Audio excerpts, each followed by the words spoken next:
Welcome to your one-stop shop for picking the optimal FPL captain every game week. This game week I'm proud to announce that we've got Fantasy Football Scout on board. You'll see their points projections later on in the video.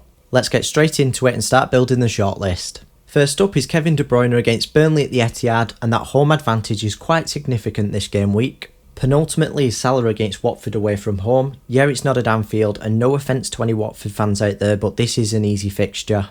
I've seen a few people saying on social media, don't back the early kick-off. Is that enough to put me off? We'll see you later on in the video. Both of these players are midfielders, so they benefit from the scoring system where they get an extra point for a goal, plus there's a clean sheet point potential as well.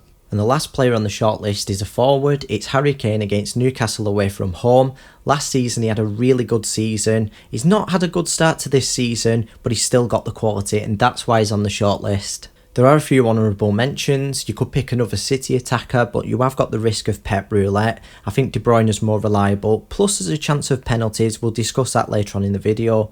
You could consider Mane, but I would prefer Salah if you pick a Liverpool player because of the penalty advantage, and the same goes to Son as well. I would prefer to pick Kane for the penalty advantage at Spurs. There were a couple of forwards that are considered as well. There's Lukaku, but at the time this video is being recorded, there's question marks over his fitness.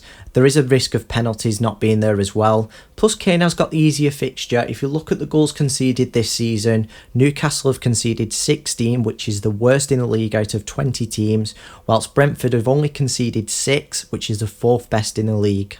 And the other player is Aubameyang. Kane is much more reliable. He's classed as having a poor season, but he's matched him for underlying stats, and last season he was miles better as well. Speaking of which, let's take a look at the stats from last season and this season combined. The highest non-penalty return points per 90 minutes goes out to Kane. He's got 3.2. He did have the most goals and assists last season in the Premier League, so it's unsurprising. Salah's behind by 0.4 and De Bruyne is behind by 0.7. The highest non-penalty expected return points per 90 minutes is De Bruyne. He's underperforming his underlying stats quite a lot, as you can see. He was very poor at finishing last season. Kane and Salah are behind by 0.4 and they're overperforming their underlying stats. As I always mention, the expected data is better at forecasting future points than actual goals and assists themselves. But I would call it a draw between Kane and De Bruyne because Kane is a much more clinical player. If anything, Salah is the loser of this section. Moving on to the set pieces, I'm not sure who's on penalty duties for City because there's no nailed penalty taker. I'm assuming it's probably Mahrez, but there's still a decent chance of De Bruyne taking them. As for Salah, I have put a tick, but at the time this video is being recorded, Trent Alexander-Arnold hasn't been ruled out. If he is, it does depend on Milner playing right back. As for Harry Kane, he's very likely. De Bruyne dominates the free kicks and corners at City. He's the set piece specialist. He's on direct free kicks, indirect free kicks and corners. Salah does take the occasional direct free kick, but it is predominantly Alexander-Arnold, and again that does depend on his fitness. And Kane does take direct free kicks for Spurs, just not indirect free kicks or corners. I'd say the Spurs talisman is the winner of this section because he's got a solid chance of taking penalties and he's on direct free kicks. De Bruyne just about takes second place. Whilst penalties are more valuable, if there's one awarded, he's still got a decent chance of taking one. The main reason is the fact that corners and free kicks are much more common. Let's take a look at the probability of each player scoring or assisting. These odds are based on the assumption that each player plays 90 minutes. We'll see the expected minutes later on in the video. Salah takes the lead on the anytime goal scorer odds with 51%, which means he's more likely to score than not. Kane is behind by 7% and KDB is behind by 15%, but he does compensate with the anytime assist odds where he's got a 43% chance. Salah trails by 16%, whilst Kane trails by 21%.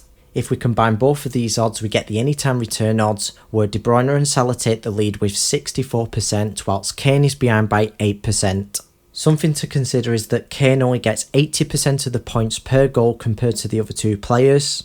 Something else to consider is you get 5 points for a goal as a midfielder and 3 points for an assist, so due to the FPL scoring, Salah is the winner and of course De Bruyne is in second place. And now introducing for the first time ever the Fantasy Football Scout points projections. If you want to see the rest of them for all of this season, click the link in the description and sign up to the website. Salah's got the highest overall with 7.6 points at Fantasy Football Fix, he leads by 2.1. He's also got the highest at Fantasy Football Scout with 7, he leads by 1.1 there as well. There is a discrepancy between the two algorithms of 0.6, but the main thing is that they both agree that he's the best captain. To be honest with you, I would take 7 points, that would be 14 captain points, and it would also mean that there's no blank. The Egyptian is the undisputed winner of this section. Let's compare the opposition's defence. I've applied a 1.6 multiplier to Watford's championship numbers from last season. This was suggested by FPL Review, who are experts in data models.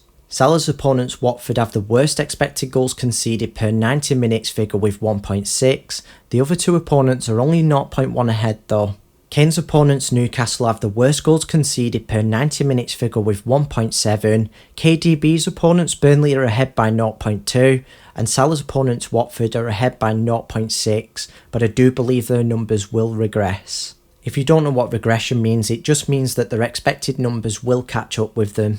It's worth noting that De Bruyne has the home advantage, which contributes to the clean sheet odds. Burnley only have a 1 in 20 chance of obtaining a clean sheet this game week, whilst Watford are almost twice as likely and Newcastle are almost 4 times as likely. Therefore, De Bruyne does have the easiest fixture. Before we draw up a conclusion, let's carry out a quick risk assessment. All of the players on the shortlist played for their respective nations midweek. De Bruyne played 31 minutes for Belgium, Salah played 90 minutes for Egypt, and Kane played 76 minutes for England. However, I would say each player has had an ample amount of resting time, unlike the South American players. Kane has the highest expected minutes with 88, and Salah's only 1 minute behind. De Bruyne's don't look as promising though. Now we've got enough information to make a decision. The best captain for Game Week 8 is the player that's had a solid start to the season, it's Mo Salah. I know there's a minority of people saying don't back the player in the early kickoff, but that's not enough to put me off. I've included a summary of the reasons on the screen for you. Thanks for watching. If you found this video informative, I would appreciate it if you could hit the like button and hit the subscribe button if you're new around here. I'll see you here again for Game Week 9.